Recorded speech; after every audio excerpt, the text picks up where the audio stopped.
assalamu alaikum wa rahmatullah bandiraɓe yeɓoɓe yaw pindi tv wonɓe nder leydi sénégal ha e bowal leydi mo wone mon foof salminama inde manama yettode sikala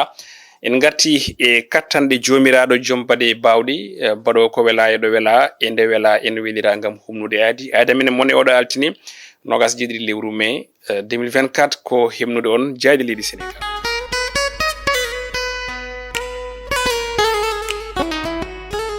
jayndeji leydi men e oɗo subaka altina hande ne wayno dawri koko yiwi tiyal haali ñawoje kam e tobɓe goɗɗe puɗɗortoɗen ko jayde vox populi nden jaydaɗi koko yiwti ko haajini on ɗon assise ko wiyete ko yewtere to banggue ñawoje leydi meɗen sénégal yurnito muɗum kono kadi miijoji ɓesguɗi ɗi ɗum jogori fuɗɗade ko janggo talata no jaydenkoɓe mbiri on tuma noon ɓe mbi tan ko ɗum ndep mawɗo gam on ɗon nden ñawore leydi meɗen sénégal professeur babacar gueye kañum tigui suuɓa wonde yo yewtinan ko yiwti ko hakkude laamu ngu eɓe ganduɗa kañumen goni ɓen ɓe ganduɗa kañumen goni ɓesguli adduɓe jiyande mumen ko fate banggue hono ñawore nde haade nden noon tawi ko liste ɓen temedɗiɗi capanɗe jeegom e tato jogorɓe tawede bismaɓe ne wayno tan e oɗo saaha hande ɓe mbi ko ɗum yalti fuɗɗima wadde fuitier e on tuma noon habrama hen ko heewi wonde ko wayno bennoɓe ko yakaren ina hen wone mabɓe ne invita kono kadi ko wayno yana mar ɓen invitaka frappe kañumne kadi waɗama ignoré hewɓe noon ne wayno oɗo saaha hande ko gacca no wiiri jayde on tuma noon ɗum addi metti kam eko yiwti ko e namde goɗɗe ko yiwti e nden yewtere e mawde ko fate banggue yurnitade e ñawoje leydi men sénégal. L'info quotidien e o subaka wi ko on ɗon dialogue national ko yiwti e yurnito walla ni e fewnidde ñawoje leydi sénégal ɓe mbi ko ɗum polémique hande o woni ko yiya walla ko fuɗɗi yiyede ɓe ganduɗa kañumen goni invité ɓe woni bismaɓe ko witti nden yewtere biteɗo ha joni procureur Aliou Ndaw gonnoɗo procureur bien sûr e wiide makko noddude walla bismade Benno Bokk Yakar on ɗon dialogue national to banggue ñawore kono kadi ɗurno ɓen wonɓe coalition Diomaye président ne wayno ko ɗum hunde nde moƴƴani wiide makko ɗum bêtise mawɗo saabi noon waɗi ko namdal holto fayi janggo leydi men sénégal ɗin konngol makko ne jaaji hello jeegom ha jeeɗiɗi e nder nden jande witende l'info quotidien. La Tribune kam ne ari koko yiwti on réforme banggue ñawoje leydi sénégal ɓe mbi tan de ko ɗum farsa mawɗo farsa noon woni cahan walla gajate so on jiiɗi woni ko yiya e ko yiwti e nden yewtere noddande nde e on tuma noon ɓe mbi ko ɓen ɓe ganduɗa kañumen goni looƴetanoɓe kala e saaha to banggue ñawoje walla ni ɓen ɓe ganduɗa ko ñigannoɓe magistrat e leydi sénégal e ñawore muɗum kañumen daari hande mbi ina jurnito alhaali o e on tuma noon jeyanenkoɓe ɓe mbi koɗo saaha hande tan on ɗon assise national to banggue ñawoje leydi sénégal ko hunde ganduɗa nde ko kawisa mawɗo o woni hen kono kadi ko ɗum cahan walla mbiyen ko ɗum gajate tigui e wiide nomo ganduɗa ko woni maître Abdoulaye Tine yidde makko tan ko président Bassirou Diomaye Faye e on ɗon jagoɗo tambiɗo gueɗe ñawoje kala mbasa tawtorede ko yiwti ko ha joni e nden yewtere nde ganduɗa ene tijja e ñalawma janggo talata ɗo e nder leydi men sénégal. Le quotidien kam ne arti e nden yewtere ko wiyete assise to banggue ñawoje leydi sénégal Diomaye ɓe mbi ene wayno tan ko fenti lawol kesol noon ɓe mbindiri e gardidi bindol ɓe mbi noon ko liste gaɗano mo ganduɗa ko liste ɗi ganduɗa ɗi ko eraɓe ɓe woni ma jewtid e ko yiwti on noon fannu addi polémique woni jeddi kam e won e konnguɗi personnalité ɗi ganduɗa ko baɗaɗi invité ɗi janenkoɓe ɓe mbi ɓen ni tawtoronoma ko wiyete concertation woni ngal kaldigal itan ujunaji ɗi sappo e jeetati 2018 ɗum ɗo noon woni ko hawi jandiyankoɓe on réforme noon ɓe mbi tan de ko CSM e on ɗon parquet hande o woni sujet ji ganduɗa ɗi ko sujet ji gulɗi jaw gonɗi e tabal ngal e ñalawma janggo ɗin konngoli karane tawe hello joyyi e nder nden jande witende quotidien le quotidien jayde les échos kam ne arti on ɗon assise to banggue ñawoje leydi sénégal ɓe dokki konngol ko Moustapha Diakhaté goto e tergal Benno Bokk Yakar ɓe mbi tan de ko haali wonde ɗum ɗon ko ɗum cirque populiste manam tan ɓe ganduɗa ko yiɗɓe nanede kono kadi yiɗɓe ha joni inde mumen peeña kañumen goni e erade ko yiiti ko e pewnirgol walla ni yewtere ko fate banggue on ɗon dialogue e on tuma noon kanko mo ganduɗa woni Moustapha Diakhaté o wi ko ɓeɗo joguiɓe ɓeɓe ganduɗa kañumen manam wadde ɗum ko ɗum attentat fewde république kono kadi e ñingde walla ni e bonnidde kala ko fate banggue hono constitution leydi sénégal kono ɗum ko erima manam o yonnani won e yimɓe bismaɓe e ko yiwti ngal ɗon kaldigal to banggue ñawoje ene wayno tan wone mabɓe ko tumanoɓe yoɓade fitandu maître Babacar Seye so tawi ko ɓen ɗon jooɗi ina jewtiri ko fati banggue ñawore Moustapha Diakhaté yiiri ɗum ko ɗum ha joni ñiŋoje fewde e leydi men Sénégal woni république. Li quotidien heddime ñawoje kono ari koye losko e on PV audition ko yiwti ko sunno konngudi ko wiite homosexualité fewde Ousmane Sonko ko haalno kono kadi e on patrimoine to banggue Sonko e ko yiwti e alhaali jeyi leydi mo ganduɗa o joopi ko Bassirou Diomaye Diakhar Faye ɓe mbi tan de ha joni kon ɗon contour to banggue procès woni ñawore Bah Diakhaté eɗen gandi ko hande tigui o jogori huccidde e procureur de la république toon to ñawore nde janen koɓe noon mbino wayn tan ko Bah Diakhaté ene wayno kañum ne signini kono kadi tengtini ngol ɗon neldugol kalis mo ganduɗa ngol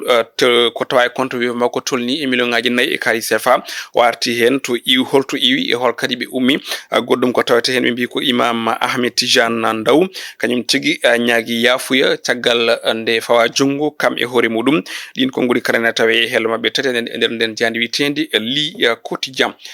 jayde enquête e oɗo subaka ari ko on ɗon mode gouvernance to banggue ɓen joguiɓe laamu ngu yoɗo ñalawma hannde mbi tan de ko ɗin risque uji ganduɗa ɗi ko risque du tout terrain no ɓe bindiri e gardidi bindol eɓe garti toon wonde ko on ɗon diyo ngal jaadigal hakkude Diomaye e Sonko ene wayno tan ko gouvernance mo ganduɗa ɓe mbasi ɗum no janen ko ɓe mbir ne wayno koye on ɗon permanente to banggue terrain woni tan e nder leydi ndi walla ɗin ɗaɗi e nder leydi ndi so tawi en kutorimgol konngol e mbi noon ɓen ɗon ɗiɗo kala ene wayno jaɓɓi koye Pélé Mamadou Dia kono ɗum ko risque mo ganduɗa o ko effet on ɗon moɓe mbiri ene wayno tan ko résultat mo ganduɗa o ko lelɗo tigui ha joni teskede walla ni yettade ɓesgol e leydi Sénégal ɗin konngudi kala ne jaaji e hello mabɓe tati e nder nden jandi witende enquête gendiri nde Le Soleil ari alhaali hoorejo leydi ndi Bassirou Diomaye Diakhar Faye jotodiral hakkude Sénégal e Guinée le temps de relance manam tan oɗo saha hande gonaɗo ko ɗum saha yidde ɓamtude ngal jotodiral ɗum ɗon ko caggal jillu makko toon to Conakry hoorejo leydi ndi Bassirou Diomaye Faye yewtidi famodiri e nandu muɗum le général Mahamady Doumbouya kamɓe kala noon woni ɓe jewtidi so wadde ko wiyete ko comité mixte woni tan ɗi ganduɗa ko goomuji nangodirɗi ga e Sénégal e toon to leydi Guinée ngam rende keeri ɗi kala keeri Sénégal e leydi Guinée ha ɓuura sembude no hannirta ni ene wayno noon sembitinama kadi partenariat woni jotodiral hakkude secteur uji privé wonande leydi Guinée e dowla leydi men Sénégal. L'Observateur ari koye titode kewɗe kono cuɓiɗen hen ko ɗiɗi ɓe gari koye bilan limore nde ganduɗa nde ko naggade ko wiyete drogue nden limore noon ɓe mbi ko limore moññode ɓandu e oɗo subaka hande saabu toggude 2021 ha 2023 ko ɓatti tonuji ujunnaji 10 tonnes kañum tigui woni ko fawa junggo tawi ko to banggue drogue jaru muɗum woni 596 milliards e haali CFA tonne e piccal 4 woni kadi ko nanga toggude janvier nduɗo lewru nde hitande gonɗen ɓe mbi tan noon jaru muɗum woni 112 milliards e koppeje CFA titonde wonde ko interview mawɗo moɓe mbaddi on gonnoɗo jaagoɗo tambiɗo gueɗe kono leydi Sénégal wiyete ko maître Oumar Youm cuuɗɗo konngudi yidde Ousmane Sonko nde joguino ko adi ken ara e pouvoir wonde wadde criminalisé homosexualité kono e discours muɗum battidiɗo wi wonde tan Sénégal ma jokko maslude ko yiwte fanno kanko on ɗon noon maître Oumar Youm yidde makko e fanno ko kayisaji tigui o woni ko jogui hen goɗɗum ko haali ko fati ɓe gonɗon projet o wiide makko ko hunde laamu ngu won tan koye men mbaɗi hay projet goto ala no moɓe jogini ɓesgol e leydi Sénégal kono kadi kanko maître Oumar Youm o arti e alhaali Macky Amadou Ba kono kadi e on ɗon APR Alliance pour la République. Sud Quotidien kañum naari koko fati e banggue alhaali jangde ɓe mbi ko pewnirgol kono kadi dirtingol ko fati e banggue ɗin examen ji banggue CFE 2023 2024 ɓe mbi ko laamu leydi Sénégal ne woni tan oɗo saha hande wonani ɗo ko yidde fabaɗe école aji ɗi ko mbiyata ko innir ɗum hono ko wiyete ha joni opération sauvetage woni ko janen koɓe bindi e gardidi bindol point actu kanyum ari koko yiwti ko ha joni circulation to bangi laabi do e Dakar bi ko jakartaaji di e wodo sa hande ne gaddi cadele mawde e dow laabi di hen sahaji ni ene jibine cadele no fewi be koliti e der accident ji joyi baddi hen tati motoji di woni jakartaaji di ne jaa hen haaldum non ko goto e agent ji tambibe calal di Sénégal ko adum ko be ngarti wiide wonde ben don kormaki code de la route kono kadi janen ko be kala don witandi be bonni image woni tan cinkal Dakar sabu kalto jaada ko motoji dirali mudum kono kadi e pentugol laabi hani e bonnude image to bangi on don fannu woni ko janen ko be mbirbe mbedi ko namdal non bele jagodo tambido gere kisanden leydi Sénégal ma yurnito alhaali mo ganda kam tigi woni downugol jakartaaji do e der leydi ndi record quotidien ko jayne coftal balli ko don guddirtene odo subaka hande jayne ko be ngari koy mondial 2026 qualification regroupement barode de fudoto ko do altine hande séance d'entraînement ni ma ye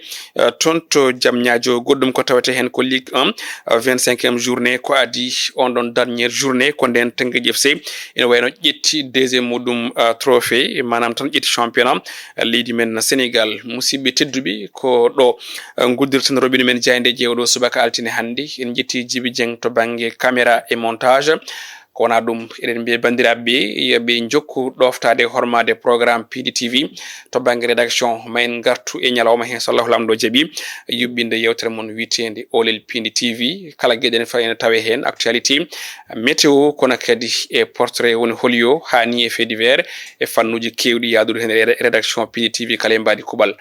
ademeni mon to bange robindo jayde ji ko jango talata yon ngone jam